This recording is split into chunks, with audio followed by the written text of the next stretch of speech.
আসসালামু আলাইকুম শিক্ষার্থী বন্ধুরা, আজকে আমরা নতুন একটি সমস্যার সমাধান নিয়ে হাজির হয়েছি।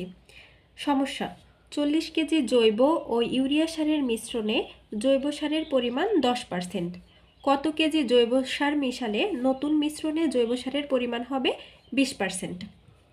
তো খেয়াল করুন বন্ধুরা, প্রথমে আমরা আগে যে মিশ্রণটি ছিল সেখানে যেহেতু আমাদের জৈব সারের পরিমাণ বের করতে বলছে, তাহলে আমরা আগের মিশ্রণে জৈব সারের পরিমাণটা কত ছিল সেটি আগে বের করে নিব। যেহেতু এখানে বলা হয়েছে 40 কেজির মিশ্রণে জৈব সার আছে 10%, তো এখান থেকে আমরা জৈব সারের পরিমাণটা প্রথমে বের করব। জৈব সারের পরিমাণ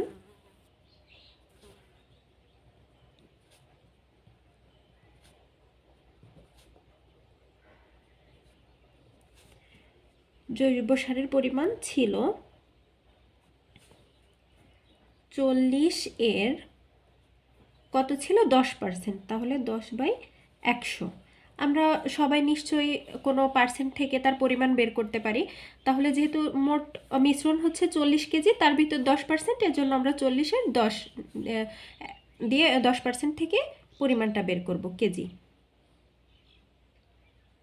এখন আমরা কেটে দিই, সমান 4 কেজি। তাহলে পূর্ববর্তী মিশ্রণে জৈব সারের পরিমাণ ছিল 4 কেজি। তো যখন আবার নতুন করে জৈব সার মিশ্রিত করা হবে কত পার্সেন্ট, 20% করার জন্য, তো তখন আমরা মনে করি যে x কেজি জৈব সার এখানে মেশানো হবে। ধরি মিশ্রণে x কেজি জৈব সার মিশ্রিত করা হয়। তাহলে এখন কি করব, যে অতএব তাহলে আগে জৈব সারের পরিমাণ ছিল 4 কেজি, তাহলে 4-এর সাথে যেহেতু আমরা x কেজি যোগ করতেছি, তাহলে 4-এর সাথে আমরা x কেজি যোগ করলাম, তাহলে মোট মিশ্রণ কত ছিল 40 কেজি। যেহেতু আমরা এক্সট্রা x কেজি জৈব সার মিশ্রিত করতেছি, তাহলে যে মোট মিশ্রণ, সেই মোট মিশ্রণের পরিমাণও নিশ্চয়ই x কেজি বৃদ্ধি পাচ্ছে। x এর পরিমাণ যাই হোক না কেন, 40 কেজির সাথে ওই এক্সও কিন্তু যোগ হচ্ছে। তাহলে জৈব সার এবং মোট মিশ্রণের অনুপাত সমান কত হবে? যেহেতু বর্তমান মিশ্রণে এই x কেজি যোগ করার পর মিশ্রণের পরিমাণ হবে 20%, জৈব সারের পরিমাণ হবে 20%, এজন্য এখানে জৈব সারের পরিমাণ হচ্ছে 20, এবং মোট মিশ্রণ যেহেতু এখানে পার্সেন্ট আছে, তো 100 সাপেক্ষে হিসাব করতে হবে, এজন্য আমরা 20/100। তাহলে খেয়াল করুন, এখানে জৈব সার অনুপাত মোট মিশ্রণ, আর এখানে জৈব সারের পরিমাণ অনুপাত মোট মিশ্রণ, এটা উভয়টা পরস্পর সমান হবে। এজন্য আমরা সমান দিয়ে একটা খুব সহজে সম্পর্ক স্থাপন করলাম, যেটার মাধ্যমে আমরা x এর মান বের করব। তো এখন আমরা ক্যালকুলেশন করি। আর গুণন পদ্ধতিতে 40 + x এর সাথে 20 গুণ করব, এবং 4 + x এর সাথে 100 গুণ করব। তো এখন আমরা করি।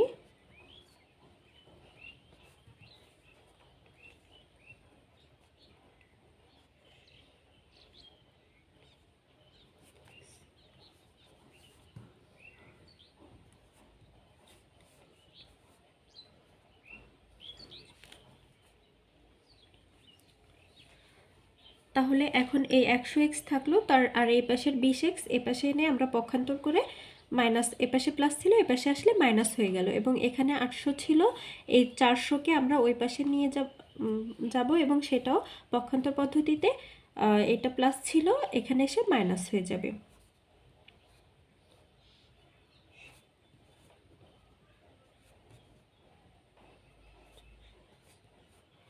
এখন আমরা যেহেতু শুধু x এর মান বের করব, সো x এর সাথে যে 80 আছে, এই 80কে আমরা পক্ষান্তর করলে, যেহেতু এখানে এদের ভিতর গুণ সম্পর্ক ছিল, এই পাশে আসলে সেটা ভাগ সম্পর্ক হয়ে যাবে, অর্থাৎ 400-র সাথে 80 ভাগ হয়ে যাবে। তো তাহলে x এর মান কত হচ্ছে?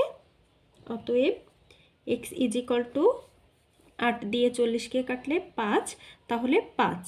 অতএব 5 কেজি জৈব সার মেশালে জৈব সার মেশাতে হবে।